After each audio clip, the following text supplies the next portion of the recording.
خواتین شکایت کرتی ہیں بھائی کہ مرد ان کا نان و نفقہ ادا نہیں کرتے، تو مردوں کو شریعت میں کیا نصیحت کی گئی ہے اور کیا شریعت نے کوئی لیمٹس طے کی ہیں کہ اس حد تک خاوند کو اپنی بیوی کا نان و نفقہ ادا کرنا ہے؟ تو اس حوالے سے یہ بات ذہن نشین کر لیں کہ خاوند پر بیوی کا حق ادا کرنا، اس کا نان و نفقہ اس پر خرچ کرنا، یہ بیوی کے حقوق میں سے ایک بہت بڑا حق ہے۔ اس کے کھانے پینے کا بندوبست کرے، لباس رہائش کا بندوبست کرے، اور بیوی کے لیے اس کو سجنے سنورنے کے، اپنی رونق کو قائم رکھنے کے لیے جو چیزیں درکار ہیں وہ اس کو لے کر دے۔ یہ خاوند کے ذمے ہیں، اور اللہ تعالیٰ نے سورہ النساء میں مردوں کو عورتوں پر فضیلت کی وجہ یہ بیان فرمائی ہے کہ الرجال قوامون علی النساء بما فضل اللہ بعضهم علی بعض وبما انفقوا۔ خرچ کرنے کی وجہ سے مرد قوام ہیں عورتوں پر، اور یہ فضیلت بہت بڑی فضیلت ہے، تو مردوں کو عورتوں پر خرچ کرنا چاہیے۔ اللہ تعالیٰ نے مردوں کو قوام بنایا ہے۔ رسول اللہ صلی اللہ علیہ وسلم نے بھی خطبہ حجۃ الوداع میں عورتوں کے متعلق اللہ سے ڈرنے کا حکم دیا ہے۔ فرمایا تمہارے پاس قیدی ہیں تو تم نے انہیں اللہ کی امانت سے حاصل کیا ہے، اور ان کی شرمگاہوں کو اللہ کے کلمے سے تمہارے لیے حلال کیا ہے، تو تم پر ان کا نان و نفقہ اور لباس اچھے طریقے سے ادا کرنا ہے۔ تو بھئی یہ مردوں کے ذمے ہے۔ رسول اللہ صلی اللہ علیہ وسلم فرماتے ہیں جب تم خود کھاؤ تو اسے بھی کھلاؤ، اور جب خود پہنو تو اسے بھی پہناؤ، اور اس کے چہرے کو بدصورت مت کہو اور چہرے پر مت مارو۔ تو اس حدیث میں عورتوں کے نان و نفقہ اور لباس کا وجوب پایا جاتا ہے۔ خاوند کے لیے ضروری ہے کہ وہ اپنے حسب استطاعت، دیکھیے شریعت نے پابندی نہیں لگائی ہے کہ مطلب کوئی لیمٹس نہیں طے کی ہیں کہ اس حد تک ادا کرنا ہی ادا کرنا ہے۔ یہاں یہ بات ہے کہ تم حسب استطاعت اور جتنی قدرت خاوند کے پاس موجود ہے وہ اپنی بیوی کا حق ادا کرے، پھر وہ اس کے پاس موجود ہو یا نہ موجود ہو، ملک سے باہر ہو یا جاب کے سلسلے میں شہر سے باہر رہتا ہو، خاوند کے ذمے ہے کہ وہ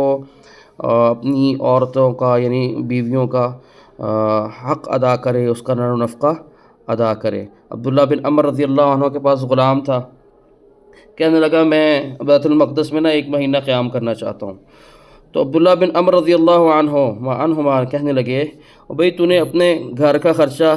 1 مہینے کا خرچہ انہیں دے دیا ہے، تو بیت المقدس جانا چاہتا ہے؟ کہنے لگا نہیں۔ تو فرمایا اپنے گھر واپس جاؤ، 1 مہینے کا راشن دے کر آؤ، کیونکہ میں نے رسول اللہ صلی اللہ علیہ وسلم کو یہ فرماتے ہوئے سنا، آدمی کو یہی گناہ کافی ہے کہ وہ جس کی کفالت کرتا ہے اسے ضائع کر دے، اور یہی صحیح حدیث ہے۔ تو جس کی کفالت کرنا، اس کو ضائع کرنے کا مطلب یہ ہے کہ اگر اس کا خرچ ہی بند کر دیا جائے، کہ ایک حدیث کے الفاظ بھی بلکہ یہی ہیں صحیح مسلم میں کہ آدمی کو یہی گناہ کافی ہے کہ وہ جس کی کفالت کرتا ہے اس کا خرچہ بند کر دے۔ تو عورتوں کے خرچ مردوں کے ذمے ہیں، تو خاوند شوہر وہ یہ حق ادا کریں گے حسب استطاعت۔ اور نبی صلی اللہ علیہ وسلم نے یہ فرمایا ہے اللہ تعالیٰ ہر ذمہ دار سے اس کی رعایا کے بارے میں سوال کرے گا کہ آیا کہ اس نے اس کی حفاظت کی یا اسے ضائع کر دیا، حتیٰ کہ مرد سے اس کے گھر والوں کے بارے میں سوال کیا جائے گا۔ یہ صحیح الجامع میں یہ حدیث موجود ہے۔ اور ابو ہریرہ بیان کرتے ہیں رضی اللہ عنہ کہ میں نے رسول اللہ کو یہ فرماتے ہوئے سنا، اللہ کی قسم تم میں سے کوئی ایک صبح کے وقت جنگل میں جا کر لکڑیاں کاٹتا ہے اور ان لکڑیوں کو اپنی پیٹھ پر ڈالتا ہے اور لا کر بیچ دیتا ہے، اور اس سے وہ مال حاصل کرتا ہے، اور پھر اس مال میں سے وہ صدقہ و خیرات کرتا ہے، یہ شخص بہتر ہے اس مرد سے کہ وہ جو لوگوں سے مانگتا پھرے، کوئی اس کو دے گا کوئی نہیں دے گا۔ جان لو یقیناً اوپر والا ہاتھ یعنی دینے والا ہاتھ نیچے والے ہاتھ سے یعنی لینے والے ہاتھ سے بہت بہتر ہے۔ اور فرمایا جو آپ کی عیالت میں ہے ان سے ابتدا کرو،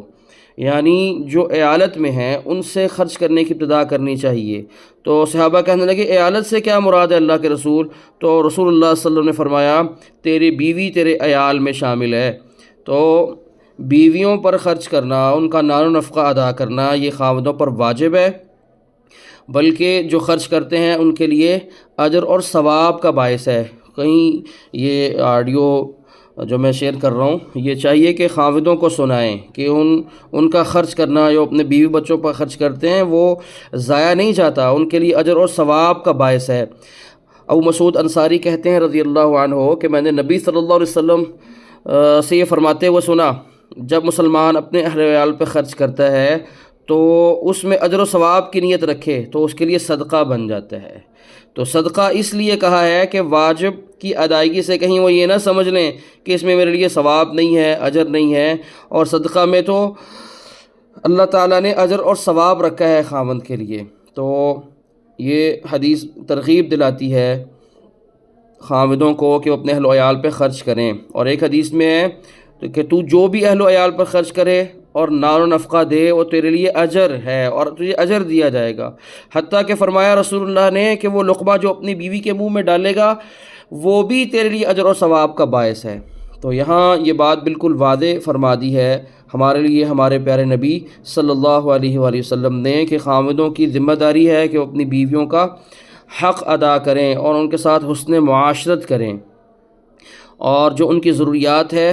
اس کا خیال رکھیں اپنی استطاعت کے مطابق اور اپنی بساط کے مطابق، جتنی اللہ نے توفیق دی ہے اس میں سے وہ لازمی اپنی بیویوں پر خرچ کریں، اپنے بچوں پر خرچ کریں۔ اور دوسری جانب بیوی کو بھی علم ہونا چاہیے کہ خاوند پر خرچ اور نار و نفقہ اس کی استطاعت کے مطابق ہے اور اس پر اتنا ہی بوجھ ڈالے جتنا کہ وہ برداشت کر سکے۔